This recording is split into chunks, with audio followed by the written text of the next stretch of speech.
ಬಸವರಾಜ್ಗೆ ಖಾಕಿ drill ಆರಂಭ ಆಗಬೇಕು. ಆದ್ರೆ ಇನ್ನೂ ಕೂಡ ಸ್ಟೇಷನ್ಗೆ ಬಂದಿಲ್ಲ. ಮರ್ಡರ್ ಕೇಸ್ನಲ್ಲಿ ವಿಚಾರಣೆಗೆ ಬಂದಿಲ್ಲ ಭೈರತಿ ಬಸವರಾಜ್. What next? ಹಾಗಾದ್ರೆ ವಕೀಲರನ್ನ ಪೊಲೀಸ್ ಠಾಣೆಗೆ ಭೈರತಿ ಬಸವರಾಜ್ ಕಳಿಸಿದ್ದಾರೆ. ಅವರ ಪರವಾಗಿ ಲಾಯರ್ನ. ಮರ್ಡರ್ ಕೇಸ್ನಲ್ಲಿ ವಿಚಾರಣೆಗೆ ಭೈರತಿ ಬಸವರಾಜ್ ಕೋರ್ಟ್ ಆದೇಶದ ನಂತರವೂ ಕೂಡ ಬಂದಿಲ್ಲ. ವಕೀಲರನ್ನ ಕಳಿಸಿದ್ದಾರೆ. ಹಾಗಾದ್ರೆ ಏನಾಗಬಹುದು? ಖುದ್ದು ಕೋರ್ಟ್ ಹೇಳಿದ ನಂತರವೂ ಕೂಡ 11:30ಕ್ಕೆ ವಿಚಾರಣೆಗೆ ಬರಬೇಕಾಗಿತ್ತು. 12 ಗಂಟೆ ತನಕ ಕಾದ್ರು. 12:30 ಆಯ್ತು, 1 ಗಂಟೆ ಆಯ್ತು, ಇನ್ನೂ ಕೂಡ ಸ್ಟೇಷನ್ ಹತ್ರ ಬಂದಿಲ್ಲ. ಬದಲಾಗಿ ಅವರ ಪರ ಲಾಯರ್ನ ಸ್ಟೇಷನ್ಗೆ ಕಳಿಸಿದ್ದಾರೆ ಭೈರತಿ ಬಸವರಾಜ್ ಅವರು. ಹಾಗಾದ್ರೆ ಇದನ್ನೇ ಆಧಾರವಾಗಿಟ್ಕೊಂಡು ಅಥವಾ ಇದೇ ಕಾರಣವನ್ನಾಗಿಟ್ಕೊಂಡು ಭೈರತಿ ಬಸವರಾಜ್ ಅವ್ರನ್ನ ನೇರವಾಗಿ ಅರೆಸ್ಟ್ ಮಾಡೋ ಸಾಧ್ಯತೆ ಇದೆಯಾ? ಎಫ್ಐಆರ್ ನಲ್ಲಿ ಹಾಕಿರುವಂತಹ ನನ್ನ ಹೆಸರನ್ನ ತೆಗಿಸ್ಬೇಕು ಅನ್ನೋ ಹಿನ್ನೆಲೆಯಲ್ಲಿ ಹೈಕೋರ್ಟ್ ಮೊರೆ ಹೋಗಿದ್ರು ನೆನ್ನೆ ಭೈರತಿ ಬಸವರಾಜ್ ಅವರು. ಆದ್ರೆ ಕೋರ್ಟ್ ಒಂದು ಆದೇಶ ಕೊಡುತ್ತೆ, ಹೋಗಿ ನೀವು ವಿಚಾರಣೆಗೆ ಮೊದಲು ರೆಸ್ಪಾಂಡ್ ಮಾಡಿ ಅಂತ. ಅಂಡ್ ಪೊಲೀಸರಿಗೂ ಕೂಡ ಇನ್ಸ್ಟ್ರಕ್ಷನ್ ಕೊಡ್ತಾರೆ, ಅಗತ್ಯ ಬಿದ್ರೆ ಅವ್ರನ್ನ ಅರೆಸ್ಟ್ ಮಾಡಬೇಕು ಅಂತ ಬಂದ್ರೆ ಸುಪ್ರೀಂ ಕೋರ್ಟ್ ಆದೇಶ ಏನಿದೆ ಆ ಮಾಹಿತಿಯನ್ನು ಆಧರಿಸಿ ನೀವು ಮುಂದುವರಿಸಿ ತನಿಖೆಯನ್ನ ಅಂತ ಹೇಳಿತ್ತು. ಸೊ ನಿರೀಕ್ಷೆ ಇತ್ತು 11:30ಕ್ಕೆ ಬರಬಹುದು ಅಂತ, ಆದ್ರೆ ಬಂದಿಲ್ಲ. ನಿನ್ನೆ ಒಂದು ಬೇಲ್ ಅರ್ಜಿಗೂ ಕೂಡ ಅಪ್ಲೈ ಮಾಡಿದ್ರು. ಆದ್ರೆ ಅದೆಲ್ಲ ತನಿಖೆಯನ್ನ ಹೇಗ್ ಮಾಡ್ಬೇಕು, ಏನ್ ಮಾಡ್ಬೇಕು ಅನ್ನೋದನ್ನ ಪೊಲೀಸರು ನಿರ್ಧಾರ ಮಾಡ್ತಾರೆ. ನೀವು ಹೋಗಿ ಅಂತ ಕೋರ್ಟ್ ಅವರ ಪರ ವಕೀಲರಿಗೆ ತರಾಟೆಗೆ ತಗೊಳ್ತು. ಅದಾಗ್ತಾ ಇದ್ದಂತೆ 11:30 ಅಥವಾ 12 ಗಂಟೆಗಾದ್ರೂ ಬರ್ಬೋದು ಭೈರತಿ ಬಸವರಾಜ್ ಅವರು ವಿಚಾರಣೆಯನ್ನ ಎದುರಿಸಬಹುದು ಅಂತ ಅನ್ಕೊಳ್ಳಲಾಗಿತ್ತು. ಬಟ್ ನೋ, ವಿಚಾರಣೆಗೆ ಹಾಜರಾಗಿಲ್ಲ ಭೈರತಿ ಬಸವರಾಜ್ ಅವರು. What next? ಹಾಗಾದ್ರೆ ಅವರ ಬದಲಾಗಿ ಅವರ ಪರ ವಕೀಲರನ್ನ ಕಳಿಸಿದ್ದಾರೆ. ಹಾಗಾದ್ರೆ ಇದೇ ಕಾರಣವನ್ನ ಇಟ್ಕೊಂಡು ಅವ್ರನ್ನ ಅರೆಸ್ಟ್ ಮಾಡಬಹುದಾ ಪೊಲೀಸರು ಹೀಗನ್ನುವಂತಹ ಒಂದು ಪ್ರಶ್ನೆ ಕಾಡ್ತಾ ಇದೆ. ಬೆಕ್ಲೂರು ಶಿವ ಮರ್ಡರ್ ಕೇಸ್ನಲ್ಲಿ ಎಫ್ಐ ಆರೋಪಿ ಭೈರತಿ ಬಸವರಾಜ್ 4 ಸಲ MLA ಆಗಿ ಎಲೆಕ್ಟ್ ಆಗಿದ್ದಾರೆ. ಸಕ್ರಿಯ ರಾಜಕಾರಣದಲ್ಲೂ ಕೂಡ ಇರುವಂತಹ MLA. ಬಟ್ ಈ ಮರ್ಡರ್ ಕೇಸ್ನಲ್ಲಿ ಅವರ ಹೆಸರು ತಳಕ್ ಹಾಕೊಂಡಿತ್ತು. ಇದರ ಬೆನ್ನಲ್ಲೇ ಅವ್ರ ಮನೆಗೆ ನೋಟಿಸ್ ಕೊಟ್ಟರು ಕೂಡ ಹಾಜರಾಗಿರ್ಲಿಲ್ಲ. ಆ ನೋಟಿಸ್ ಕೊಟ್ಟಿರೋದ್ರ ವಿಚಾರವಾಗಿ ಕೋರ್ಟ್ ಮೆಟ್ಟಿಲೇರಿದ್ರು. ನನ್ನ ಹೆಸರನ್ನ ತೆಗಿಬೇಕು, ಇದರಲ್ಲಿ ಅನಗತ್ಯವಾಗಿ ಸೇರಿಸಿದ್ದಾರೆ ಅಂತ. ಬಟ್ ಕೋರ್ಟ್ ಅದ್ಯಾವುದರ ಮುಲಾಜನ್ನು ನೋಡ್ಲಿಲ್ಲ. ಹೋಗ್ರಿ ತನಿಖೆಗೆ ರೆಸ್ಪಾಂಡ್ ಮಾಡಿ ಅಂತ ಹೇಳಿತ್ತು. ಅದಾದ ಮೇಲೂ ಕೂಡ ಭೈರತಿ ಬಸವರಾಜ್ ಸ್ಟೇಷನ್ ಮೆಟ್ಟಿಲೇರಿಲ್ಲ, ಬಂದಿಲ್ಲ.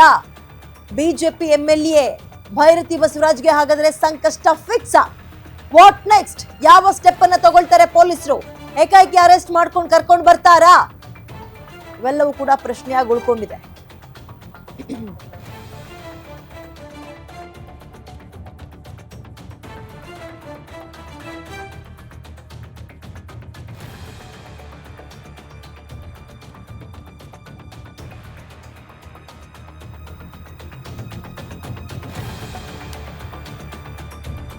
ಬಂಧನದ ಭೀತಿ ಎದುರಿಸ್ತಾ ಇದ್ದಾರೆ ಭೈರತಿ ಬಸವರಾಜ್. ವಿಚಾರಣೆಗೆ ಬಂದ್ರು ಬರದಿದ್ರು ಅರೆಸ್ಟ್ ಆಗ್ತಾರಾ ಅನ್ನೋ ಪ್ರಶ್ನೆ ಅಂತೂ ಇದೆ.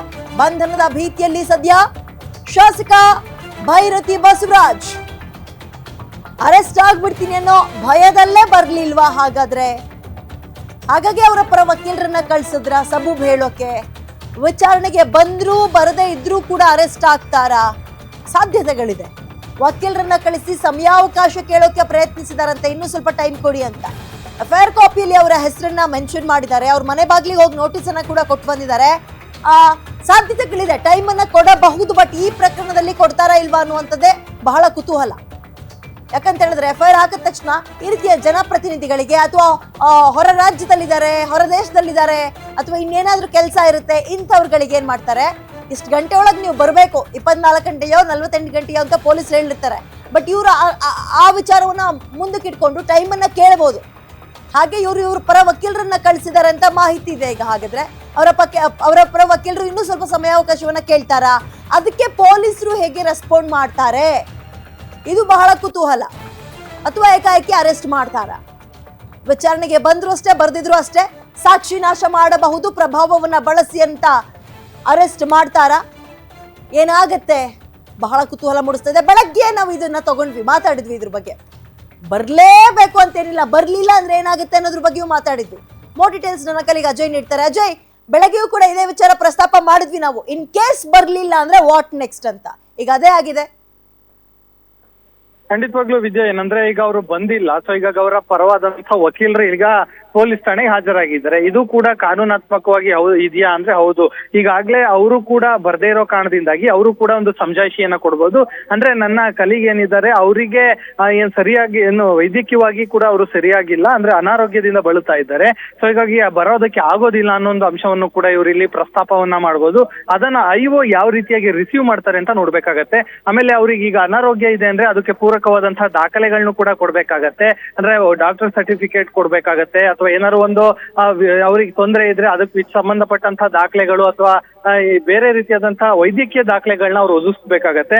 ಅದನ್ನ ಐಒಎಸ್ ಮುಂದೆ ಸಬ್ಮಿಟ್ ಮಾಡ್ಬೇಕಾಗತ್ತೆ. ಸೊ ಈಗ ಅವ್ರು ಈಗ ಸದ್ಯಕ್ಕೆ ಯಾವ ಕಾರಣ ಹೇಳಿದ್ದಾರೆ ಅಂತ ಇನ್ನೂ ಕರೆಕ್ಟ್ ಆಗಿ ಗೊತ್ತಿಲ್ಲ. ಸೊ ಹೀಗಾಗಿ ಅವರು ಯಾವ ವಿಚಾರಗಳನ್ನ ಇಲ್ಲಿ ಐಒ ಮುಂದೆ ಪ್ರಸ್ತಾಪ ಮಾಡ್ತಾರೆ ಅನ್ನೋದು ಕೂಡ ಪ್ರಮುಖವಾಗತ್ತೆ. ಸೊ ಹೀಗಾಗಿ ಈಗ ಸದ್ಯಕ್ಕೆ ಬಂದಿರುವಂತ ಮಾಹಿತಿ ಪ್ರಕಾರ ಇದೇ ವಿಚಾರವಾಗಿ ಏನು ಭೈರತಿ ಬಸವರಾಜ್ ಅವರ ಪರವಾದಂತಹ ವಕೀಲರು ಬಂದಿದ್ದಾರೆ. ಆದ್ರೆ ಯಾವ ಕಾರಣಕ್ಕೋಸ್ಕರ ಅಂತ ಇನ್ನೂ ಸರಿಯಾದ ಸ್ಪಷ್ಟ ಸಿಕ್ಕಿಲ್ಲ. ಸೊ ಹೀಗಾಗಿ ಮುಂದಿನ ದಿನಗಳಲ್ಲೂ ಕೂಡ ಪೊಲೀಸರು ಅವರಿಗೆ ಮತ್ತೆ ನೋಟಿಸ್ ಅನ್ನ ಸರ್ವ್ ಮಾಡ್ತಾರೆ. ಅವರು ಹುಷಾರಾದ ನಂತರನೇ ಬರಬೇಕು, ಮತ್ತೆ ವಿಚಾರಣೆಗೆ ಹಾಜರಾಗ್ಲೇಬೇಕು ಅಂತಾನು ಕೂಡ ಹೇಳ್ತಾರೆ. ಆ ಸಂದರ್ಭದಲ್ಲೂ ಕೂಡ ಅವ್ರು ಬಂದಿಲ್ಲ ಅಂದ್ರೆ 3 ನೋಟಿಸ್ಗಳನ್ನ ಇಶ್ಯೂ ಮಾಡ್ತಾರೆ. 3 ನೋಟಿಸ್ಗೂ ಕೂಡ ಏನೋ ರೆಸ್ಪಾಂಡ್ ಮಾಡಿಲ್ಲ ಅಂದ್ರೆ ಆ ನಂತರ ಕೋರ್ಟ್ ಮೊರೆ ಹೋಗಿ ವಾರೆಂಟ್ ಅನ್ನು ಇಶ್ಯೂ ಮಾಡ್ಬೋದು, ಅಥವಾ ಇವರೇ ಹೋಗಿ ಅರೆಸ್ಟ್ ಮಾಡು ಕೂಡ ಕರ್ಕೊಂಡ್ ಬರ್ಬೋದು.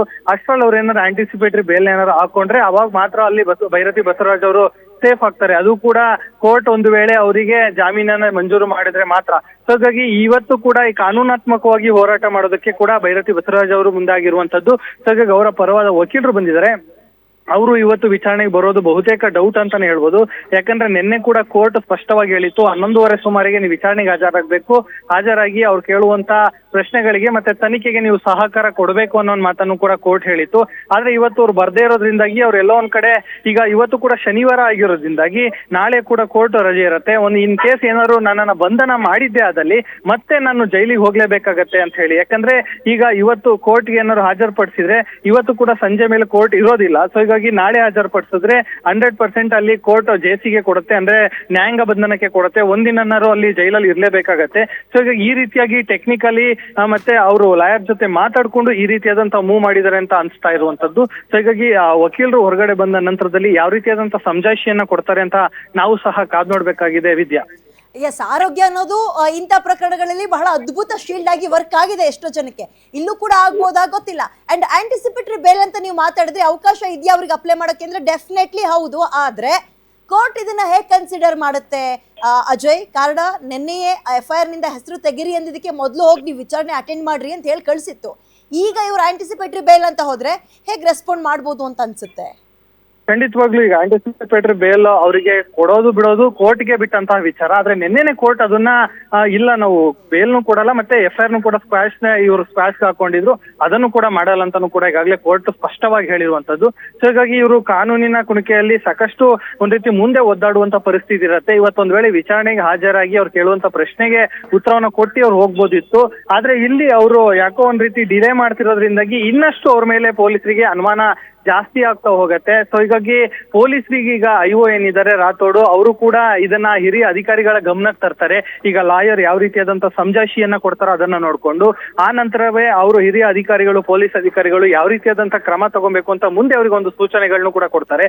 ಅದ್ರ ಮುಂದೆ ಇಲ್ಲಿ ಕೂಡ ಐಒ ಅದನ್ನ ನಡ್ಸ್ಕೊಂಡು ಹೋಗ್ತಾರೆ. ಸದ್ಯಕ್ಕಂತೂ ಭೈರತಿ ಬಸವರಾಜ್ ಅವರಿಗೆ ಆಂಟಿಸಿಪೇಟರಿ ಬೇಲ್ ಸಿಗೋದು ಬಹುತೇಕ ಡೌಟ್ ಅಂತಾನೆ ಹೇಳ್ಬೋದು. ಸಿಗೋ ಹಂಗಿದ್ರೆ ನಿನ್ನೆ ಕೂಡ ಸಿಗ್ಬೇಕಾಗಿತ್ತು. ಇದರ ನಡುವೆ ಈಗ ಅವ್ರ ಲಾಯರ್ ನೇನ್ ಕಳ್ಸಿದ್ದಾರೆ, ಅದ್ಯಾವುದು ವರ್ಕ್ ಆಗ್ಲಿಲ್ಲ ಅಂದ್ರೆ ಏಕಾಏಕಿ ಪೊಲೀಸರು ಹೋಗಿ ಅವ್ರನ್ನ ಅರೆಸ್ಟ್ ಮಾಡ್ಕೊಂಡು ಬರೋ ಸಾಧ್ಯತೆ ಎಷ್ಟರ ಮಟ್ಟಿಗಿದೆ ಒಬ್ಬ MLA ನ?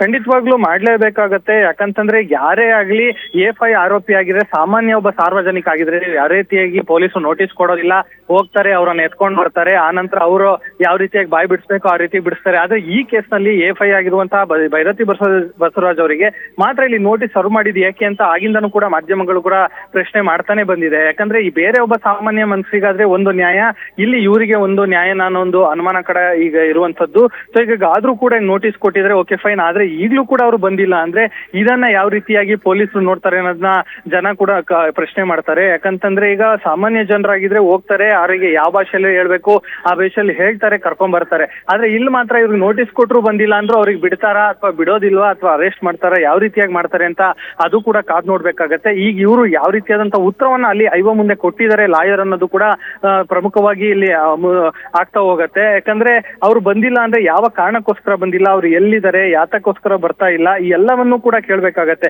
ಯಾಕಂದ್ರೆ ಈಗ ಜಗ್ಗ ಏನಿದ್ದಾನೆ ಈತ ಕೂಡ ಈಗ ಅಬ್ಸ್ಕೆಂಡ್ ಆಗಿರುವಂತದ್ದು. ಹಾಗಾಗಿ ಇವರ ಶ್ರೀರಕ್ಷೆಯಲ್ಲಿ ಆತನು ಕೂಡ ಇದಾನೆ ಅನ್ನೋ ಒಂದು ಅನುಮಾನದ ಮೇಲೂ ಕೂಡ ಪೊಲೀಸರು ಈಗಾಗಲೇ ತನಿಖೆಯನ್ನು ಕೂಡ ಮಾಡ್ತಾ ಇರುವಂತದ್ದು. ಸೊ ಹೀಗಾಗಿ ಇಬ್ರಲ್ಲಿ ಒಬ್ರು ಕೂಡ ಬಂದಿಲ್ಲ ಅಂದ್ರೆ ಇದು ನಿಜಕ್ಕೂ ಕೂಡ ಒಂದ್ ರೀತಿ ಪೊಲೀಸರಿಗೆ ದೊಡ್ಡ ಡ್ರಾಬ್ಯಾಕ್ ಅಂತಾನೆ ಹೇಳ್ಬೋದು. ಸೊ ಹೀಗಾಗಿ ಪೊಲೀಸರು ಕೂಡ ಮುಂದಿನ ದಿನಗಳಲ್ಲಿ ಯಾವುದೇ ರೀತಿಯಾದಂತ ಕ್ರಮಕ್ಕೆ ಮುಂದಾಗ್ತಾರೆ ಅಂತ ನಾವು ಸಹ ಕಾದ್ ನೋಡ್ಬೇಕಾಗಿದೆ ದಿವ್ಯಾ. ಓಕೆ, ಧನ್ಯವಾದ ಡೀಟೇಲ್ಸ್ಗೆ. ಇಲ್ಲಿ ಎರಡು ವಿಚಾರ ಬಹಳ ಪ್ರಮುಖವಾಗಿ ಗಮನಿಸಬೇಕು. ಒಂದು, ಅವ್ರು ಬಂದಿಲ್ಲ ಅಂದ್ರೆ ವಾಟ್ ನೆಕ್ಸ್ಟ್, ಅರೆಸ್ಟ್ ಆಗ್ತಾರಾ? ನೋಟಿಸ್ ಕೊಟ್ಟ ಮೇಲೂ ಕೂಡ ರೆಸ್ಪಾಂಡ್ ಮಾಡಿಲ್ಲ ಅಂಡ್ ಕೋರ್ಟ್ ಹೇಳಿದ ಮೇಲೂ ಕೂಡ ಹಾಜರಾಗಿಲ್ಲ, ವಕೀಲರನ್ನ ಕಳಿಸಿದ್ದಾರೆ ಅಂದಾಗ ಆ ವಕೀಲರನ್ನ ಶೀಲ್ಡ್ ಆಗಿ ಬಳಸ್ಕೋಬಹುದಾ? ಅಂಡ್ ವಕೀಲರು ಕೊಡುವಂತಹ ಇದು ರೀಸನ್ ಏನು? ಬಹಳ ಪ್ರಮುಖವಾಗಿ ಇಂಥ ವಿಚಾರಗಳಲ್ಲಿ ಹೆಲ್ತ್ ಅನ್ನೋದನ್ನ ಶೀಲ್ಡ್ ಆಗಿ ಉಪಯೋಗಿಸ್ತಾರೆ. ಆರೋಗ್ಯ ಸರಿ ಇಲ್ಲ, ತುಂಬಾ ಜನಕ್ಕೆ ವರ್ಕ್ ಆಗಿದೆ, ಇದು ಅದನ್ನ ಬಳಸಬಹುದಾ? ಅಥವಾ ಔಟ್ ಆಫ್ ಸ್ಟೇಷನ್ ಅಂತ ಹೇಳ್ಬೋದು, ಅಲ್ಲಿಂದ ಬರೋಕ್ಕೆ ಸ್ವಲ್ಪ ಸಮಯ ಆಗುತ್ತೆ, ಅಥವಾ ಯಾವುದಾದ್ರೂ ಕಾರ್ಯಕ್ರಮ ನಿಗದಿ ಆಗಿದೆ, ಇದು ಹೋಗ್ಲೇಬೇಕು, ಸೊ ಹಾಗಾಗಿ ಅವ್ರು ಹೊರಗಿದ್ದಾರೆ, ಸ್ವಲ್ಪ ದಿನಗಳ ಕಾಲಾವಕಾಶ ಕೊಡಿ ಅಂತ ಕೇಳೋ ಸಾಧ್ಯತೆ ಇದೆ. ಇದೆರಡು ಬಹಳ ಮುಖ್ಯವಾಗಿ ವರ್ಕ್ ಆಗಿದೆ ಎಷ್ಟೋ ಜನಕ್ಕೆ. ಭೈರತಿ ಬಸವರಾಜ್ ಅವ್ರಿಗಾಗುತ್ತಾ ಗೊತ್ತಿಲ್ಲ. ಅಂಡ್ ಲಾಯರ್ ಏನು ಪ್ರಸ್ತಾಪ ಮಾಡ್ತಾರೆ ಅನ್ನೋದ್ರ ಮೇಲೆ ಡಿಪೆಂಡ್ ಆಗುತ್ತೆ. ಒಂದು. ಎರಡನೇದು ಏನಪ್ಪಾ ಅಂತ ಹೇಳಿದ್ರೆ, A1 ಆರೋಪಿ ಜಗದೀಶ್ ಆತನು ಕೂಡ ಅಬ್ಸ್ಕ್ಯಾಂಡ್. ಮತ್ತೆ ಭೈರತಿ ಬಸವರಾಜ್ ಅವರು ಕೋರ್ಟ್ ಹೇಳಿದ್ರು ಕೂಡ ಬಂದು ರೆಸ್ಪಾಂಡ್ ಮಾಡಿಲ್ಲ. ಸೊ ತೀರ್ಮಾನ ಏನ್ ತಗೊಳ್ತಾರೆ ಪೊಲೀಸರು ಅನ್ನುವಂಥದ್ದು ಕುತೂಹಲ. ಅಂಡ್ ಟೈಮ್ ಅವರಿಗೆ ಸಪೋರ್ಟ್ ಮಾಡ್ದಂಗೆ ಕಾಣಿಸ್ತಾರೆ. ಯಾಕೆ ಹೇಳಿ, ಇದು ಗುರುವಾರನೋ ಅಥವಾ ಶುಕ್ರವಾರನೋ ಅಥವಾ ಸೋಮವಾರನೋ ಮಂಗಳವಾರನೋ ಬುಧವಾರನೋ ಆಗಿದ್ರೆ ಪರವಾಗಿಲ್ಲ, ನಾಳೆ ನಾಡಿದ್ದು ರಜೆ ಇರುತ್ತೆ, ಒಂದು ಸಲ ಲಾಕ್ ಆಗ್ಬಿಟ್ರೆ, ಅರೆಸ್ಟ್ ಅಂತ ಡಿಸೈಡ್ ಆಗ್ಬಿಟ್ರೆ 2 days ಅವ್ರು ಇರಲೇಬೇಕು. ಆಮೇಲೆ ಲೈಫ್ ಲಾಂಗ್ ಅವರು ನಿರಪರಾಧಿಯೋ ಅಪರಾಧಿಯೋ ಅದು ಆಮೇಲೆ ಲೈಫ್ ಲಾಂಗ್ ಜೈಲಿಗೆ ಹೋಗಿ ಬಂದಿದ್ರು ಅಂತ ತಿಳಿಸ್ಕೋಬೇಕಾಗುತ್ತೆ, ಹಣೆ ಪಟ್ಟಿ ಇಟ್ಕೋಬೇಕಾಗುತ್ತೆ. ಸೊ ಅವರಿಗೆ ಟೈಮ್ ಯಾಕೋ ಸಪೋರ್ಟ್ ಮಾಡ್ದಂಗೆ ಕಾಣಿಸ್ತಾ ಇಲ್ಲ. ಸೊ ಇದು 2 ದಿನ ಕಳೆದು ಬಿಡೋಣ ಹೇಗಾದ್ರೂ ಮಾಡಿ, ಆಮೇಲೆ ನೋಡೋಣ ಅನ್ನೋ ನಿರ್ಧಾರಕ್ಕೆ ಅವರ ವಕೀಲರು ಮತ್ತು ಭೈರತಿ ಬಸವರಾಜ್ ಅವರು ಬಂದಂಗೆ ಕಾಣಿಸ್ತಿದೆ. So that ವಕೀಲರನ್ನ ಕಳಿಸಿರಬಹುದು. ಕದ್ ನೋಡೋಣ ಲಾಯರ್ ಬರ್ಲಿ ಏನ್ ಹೇಳ್ತಾರೆ ಅಂತ.